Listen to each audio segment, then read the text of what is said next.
To say that the Environment Secretary, George Eustice, joins us on the programme. Mr Eustice, great to have you on, and thank you so much for braving the cold. I know exactly how cold it is just outside the office this morning, so let's get rattling on. As you've just heard, we are running a series of special programmes at this juncture in our response to COVID-19 to assess where things have gone wrong and perhaps some of the lessons learned. I wonder if you might identify one area in which we have, as a country, changed our response, one mistake that we made and have learnt from. Well, look, it's been an emerging situation and evidence has developed as time's gone on. And of course, we've changed our approach in some areas. So initially, the advice was that there wasn't a great deal of value in wearing face masks. As the evidence emerged, the World Health Organization changed that view and we changed our advice in line with that. So, yes, this has been a dynamic, evolving situation. The government's responded to that and changed its position in some areas, for instance, face masks.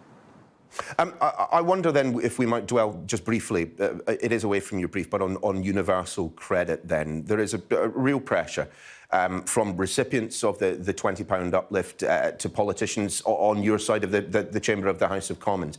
Is there any possibility that, in the immediate future, we might get a decision as to whether or not that £20 uplift might last substantially longer, perhaps as long as a year? Well, look, obviously it's got a few more months to run, I think, a couple more months to run. And Rishi Sunak, I'm sure, when he does his budget, will be looking at all of these issues carefully. We do know that it's affected household incomes and the resilience of households, this lockdown and the pandemic generally. We know, and we've put in place measures to help some of the most vulnerable afford food, because there's been some issues with families unable to afford food. We've put new measures in to support them, and we've had this temporary uplift in the universal credit. At some point, we need to get back to normal, get people back working again, earning full salaries again. That's got to be the route to recovery. But I'm sure that as we emerge from the lockdown, Rishi Sunak will be looking carefully at the types of measures that will be needed to make that transition from lockdown back to life as normal. Well, let's talk about the variants that are currently in the country at the moment. And clearly, there has been a degree of concern about the South African variant, particularly because of fears around the efficacy of various vaccines. I wonder if you might kind of reiterate the points made by Jonathan Van Tam at yesterday's news conference, that, look, we have to be mindful, we have to be concerned about these new variants, but the one which we are dealing with in the United Kingdom, well, the vaccines do pretty well with that. Yes, and that remains our main challenge at the moment, is dealing with the so-called Kent variant, which is highly infectious, spreads more quickly than some of the other variants, and dominates at the moment, and is our primary challenge. And the vaccines are fully efficacious against that particular strain. But we constantly monitor other variants around the world. There is always a risk that there will be a variant that manages to circumvent the vaccines that we have. That's why we have to constantly redouble our efforts to evolve the vaccine so that they can deal with any new variants that might arrive, but also why we are constantly looking and toughening our approach to quarantine for those arriving from overseas, because until we have an ability to vary the vaccine and update the vaccine to meet those new challenges, we do have to exercise some caution about international travel, and that's why we've put in place the measures we have.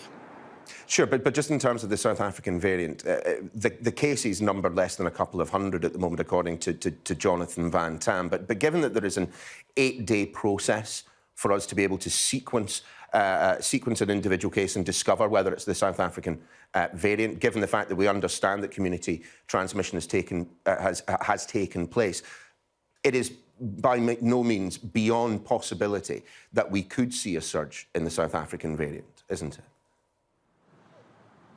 Well, we can't be complacent, but I think what Professor Van Tam said yesterday is that the evidence so far suggests that the South African variant is actually less contagious than the Kent one, so it travels at a lower speed. It hasn't got that highly infectious rate that we see in the Kent variant. It's here in very small numbers now, so we have to obviously monitor it very closely. But it's also the case that while there had been concerns that some of the vaccines, the AstraZeneca vaccine, might not be fully effective against the South African variant, those concerns have also receded somewhat in that, the evidence seems to say that it prevents some of the most serious symptoms of the virus and therefore does provide some protection. Once again, Minister, I appear to be learning from the papers that we're going to be seeing some toughening up around our borders. And you alluded to it a second ago. Is it the case that we are now going to see people who arrive here in the United Kingdom mandatory testing day 2, day 8 after their arrival? Well, look, I don't think a final decision has been made on that, but we do keep all of this under review. We've stopped short of having a sort of total closure of the border at this stage. We actually think that it causes a lot of disruption but doesn't add a huge amount, whereas the measures we have put in place already, we require a pre-travel test and the carriers are required to check that test before passengers board. We require everybody to quarantine for a period when they arrive here. And as you know, we've introduced new measures to ensure that those coming from high-risk countries will quarantine in hotels in future. There is a case for doing some testing during quarantine. We already have a provision so that they can test to release from quarantine earlier. And we're obviously looking at this to see whether we can strengthen these measures further. If a decision has not yet been made, why once again am I learning about something in the newspapers? Why once again has briefing been made, presumably by someone relatively senior in the civil service or relatively senior in government, and the papers are once again speculating about it? Well, look, as you know, Neil, I was once a press secretary, and we often end up reading things in the papers that we would prefer not to. The reason I can only presume that it has appeared in the papers is that it is a subject that's being discussed at the moment within government. I don't think a final decision's been made, but I understand, Matt Hancock may be looking at this further today, and obviously, if a decision is made, then he'll make an announcement at that point. But for now, we've got in place the measures we have. We're constantly looking at refining things. We don't rule out things like post-quarantine or during quarantine testing. We already have it for people to release from quarantine early. But I don't want to prejudge anything Matt Hancock might say.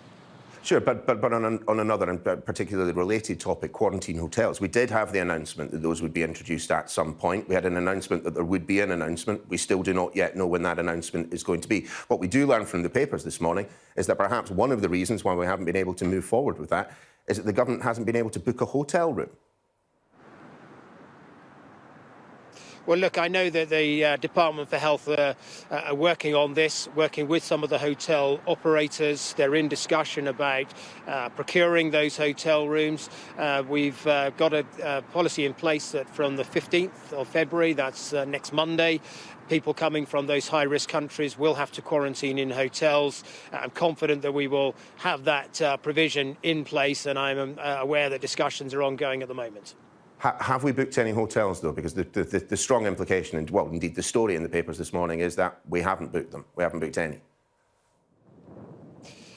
Well, my understanding is, and this is obviously a procurement issue that officials in the Department of Health are dealing with, my understanding is that they are in discussion with operators. Those discussions have not yet concluded, but they're confident that they will conclude in good time for the quarantine policy to start on the 15th of February as planned. Can I just talk briefly about vaccine passports? We heard from Nadeem Zahawi that vaccine passports is not something that the government is going to be doing. I just wonder what the government's position is on companies, private, publicly traded companies, insisting on people who access their services demonstrating that they have had a vaccine. Let's say restaurants, let's say pubs. What would be the government's position on that?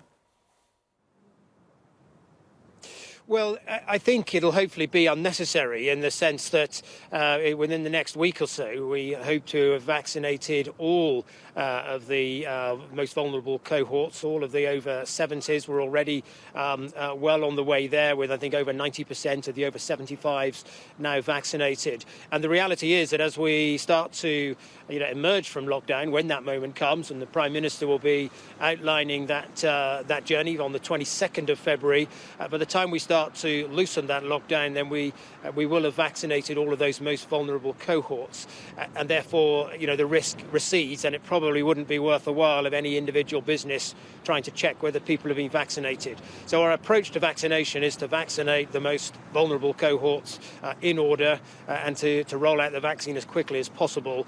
I very much doubt that it'll be worth anybody's while checking whether someone's been vaccinated simply because so many of the most vulnerable will have been by the time we get to easing lockdown.